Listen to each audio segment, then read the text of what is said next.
If you want an affordable perfume, you have to get it out of the Middle East. I think that is a common misconception because of the Lattafas and the Cudludges of the world, which we do love.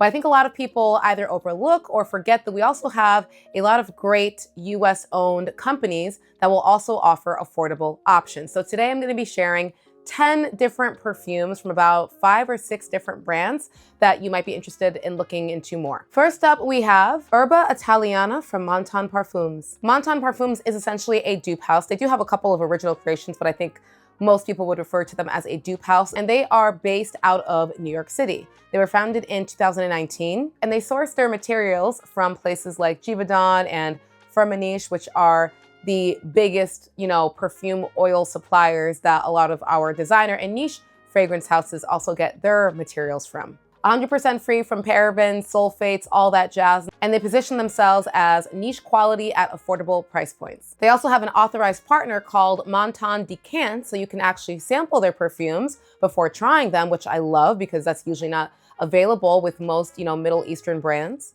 And they're available on their website, Amazon, and eBay. One of my favorites from the brand is Erba Italiana, and it's just a really good schmoop of it. Another great Erba Pura dupe that I have in my collection is the Anna Abiad white one, which is also really good. I find this one to be a bit crisper, like a little bit more sharp, which is really nice, like a little bit more citrusy. I've also tried their version of Imagination, which is also like a fresh, little bit lighter, crisper again, version of Louis Vuitton's Imagination. So those are the only two that I've tried from the brand, but they're both lovely. And you can get them for less than $50. So if you want to support a New York-based company, highly recommend checking out Montagne Parfums. Next up is the Elizabeth Arden Green Tea line. The original Elizabeth Arden brand was actually launched all the way back in 1910, and the Green Tea line specifically was launched in 1999. And guess who it was created by? None other than Francis Kurkdjian. Yes, the same man who gave us Baccarat Rouge 540 created the first original green tea fragrance for Elizabeth Arden. The line now has more than 23 different flankers, and they typically come out with a new one every season. And one of their newest launches that I recently acquired is Green Tea Strawberry Basil. When I first got this, I was a little bit concerned about what would basil smell like in a perfume, but this is actually really nice. It's fresh, of course, like all of the green tea scents, but you do get this extra aromatic quality from the basil note. But it really, really works well.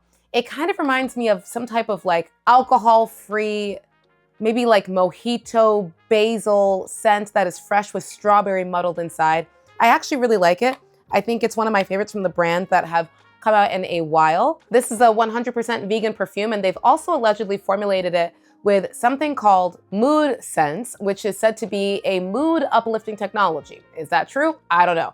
I could just be happy when I smell this because I like the smell, or maybe it actually is because of the technology, but it really, really does feel like a refreshing, uplifting tea, basil, sweet, but definitely not overly sweet, strawberry scent. And I honestly think it could be unisex. I think it's feminine leaning, but I think because of the added aromatic quality from the basil, I think a man could wear this as well. So highly recommend checking out Elizabeth Arden's new Strawberry Basil if you have not yet. Next up, we have the brand Finery. This was actually launched in 2023, and they are exclusively sold at Target and now TikTok. I actually was able to do a live with them a couple weeks ago, which was really great. As soon as Finery hit the shelves, it quickly became one of the fastest selling perfume brands in the country, all within its first year, and then they expanded to launching 7 additional scents. All of their perfumes are created by master perfumers, and they are typically in the $30 range. One of my favorites from the brand is Flower Bed. Flower Bed is inspired by Chance Utendre.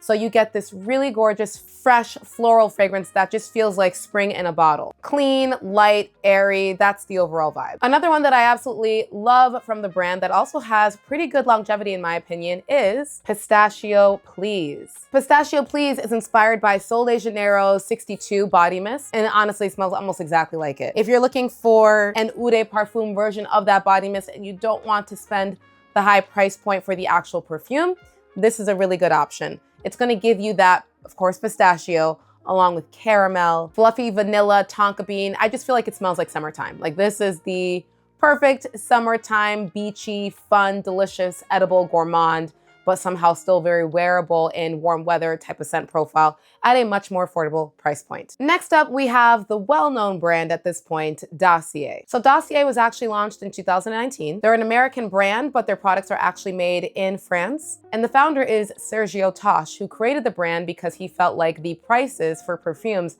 absolutely made no sense. They have over 150 different inspired by fragrances, and one of the reasons why I love Dossier so much is because they're incredibly transparent about what they are. One gripe I have with brands like Lattafa, Cudlush, blah, blah, blah, is that they leave you guessing as to what fragrance they're actually duping, and I find that to be annoying. I think it should just be straight up transparent for the consumer to make it easier for you to know what to buy so you don't buy a redundant DNA. And what I love about Dossier is that they do that. It is clearly labeled on their website, in the actual perfume box that you buy, what it's inspired by. And I also love that on all of their bottles, it'll actually list out the notes for that perfume. In a lot of perfumes, you can't even get them to list out the notes in the box. Like, it's crazy having to hunt for that information. I also love the magnetic top that you get from all of their bottles. Simple, but high quality and efficient. Two of my favorite releases from the brand, Ambery Vanilla. Ambery Vanilla is inspired by Black Opium. So you're gonna get that delicious, warm, slightly spicy gourmand that we all know and love with the original Black Opium. Another favorite is Aquatic Vanilla. Aquatic Vanilla is inspired by Juliet Has a Gun Vanilla Vibes, which is a very salty, very beach weather appropriate vanilla fragrance. It's lovely. You get this coconut, you get this orchid, it's just fantastic. So highly recommend checking out Dossier if you haven't already. Next up, we have a perfume that as of today, they only have one perfume in their lineup, but it's absolutely gorgeous. This is the Master X Master Perfume. So this was launched in 2019, and the concept behind this particular perfume or brand was to create a fragrance that was truly inspired by art created by two masters, a master perfumer and a master painter. So the actual fragrance itself is based off of a painting, and the painting is The Garden at Giverny by Claude Monet. And the master perfumer is none other than Natalie Lorson, the same woman who has given us Alien Goddess from Mugler, House of Beau's Chouchou, and my all-time favorite musk, Another 13 from Le Labo. So to be able to have a perfume that is created by Natalie Lorson, one of the best, most prolific master perfumers of our time, at like 39 bucks is crazy. This is a beautiful floral fragrance. It does not smell cheap. It does not smell synthetic. It is not overly done. You guys know I typically hate florals, but this is really fresh. Like, it really does feel like you're walking through a garden. I absolutely love it. If you are into florals and you are looking for an affordable option, I really think this is one of the best that you can find. Next up, we've got Monde Gourmand. This launched back in 2014. It's a US-based company. And this is a niche company that specializes in making fine gourmand type of fragrances. You can typically find them at Ulta or TikTok or even Amazon. All vegan, all cruelty-free. And a little fun fact, they have sold over 1.5 million units and quickly became one of the best-selling affordable fragrance houses without putting a lot behind marketing. They did that through largely word of mouth and Ulta placement. Two of my favorites from the brand, Chai Épicé. Chai Épicé. Chai Épicé or Épicé or Epish something. I don't know. Don't ask me how to say it, guys. I have no idea. But this is fantastic. This smells like a sweet, warm, but still crisp and cool enough to wear it in hot weather, slightly spiced type of fragrance, which is interesting because the notes don't reflect that. The notes, we get fig and violet, lily of the valley, musk, blonde woods. There's no cinnamon, there's no nutmeg, but they somehow put all those notes together. And to me, it smells like a clean, yet still fresh, spiced, warm type of smell. I absolutely love it. It is fantastic. Next, we have Violet Sucre. So one complaint that I've heard about the Monde Gourmand fragrances from people is that they feel like they are very soft and don't last as long. And I agree that most of the fragrances tend to be more of this like intimate, closer to the skin type of scent profile. But if you want one of the stronger ones from the brand, I highly recommend checking out Violet Sucre. This is the newest release from them. Maybe one of the newest releases. Maybe there's a newer release that I missed. But this has been released earlier this year, and it for sure has longer projection and longevity than the other ones that I've tried. This is a sweet violet sugary fragrance. Feels very like romantic and pretty and very feminine and likable. If you like a fruity violet that's not too floral and stronger than the others in the line, I'd highly recommend checking out Violet Sucre. Next up, we have something from the brand Symmetry. Symmetry is actually a brand that was created by FragranceNet. Yes, FragranceNet, the company that sells a lot of niche and designer fragrances at a discounted wholesale price, also has its own brand, but they don't really market it as such, which I actually appreciate because it allows you to just try it as a brand without, usually having that in your mind. Well, I guess until you saw this video, but you know what I'm trying to say.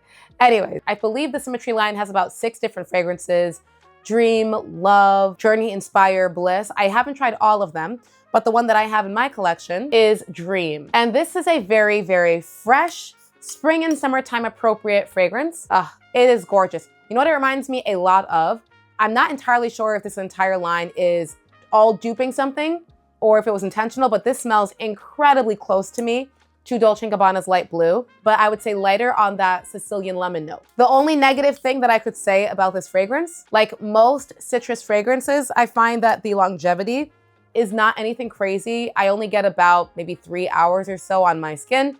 I can't guarantee that you will get the same experience, of course, when we're talking about longevity, but that is my experience. I don't have, I guess, too many issues with that though, to be honest, simply because of one, the price point, but also because it's a citrus. And I just find it hard for a lot of citruses, especially at the more affordable price point, to last like more than 8 hours. So if you're okay with a light to moderate citrus at an affordable price point and you want to try out FragranceNet's line, then I highly recommend checking out Dream. So let me know, guys, if you have tried any of these fragrances, and if so, which ones are your favorite. And I will see you guys back tomorrow for our next episode.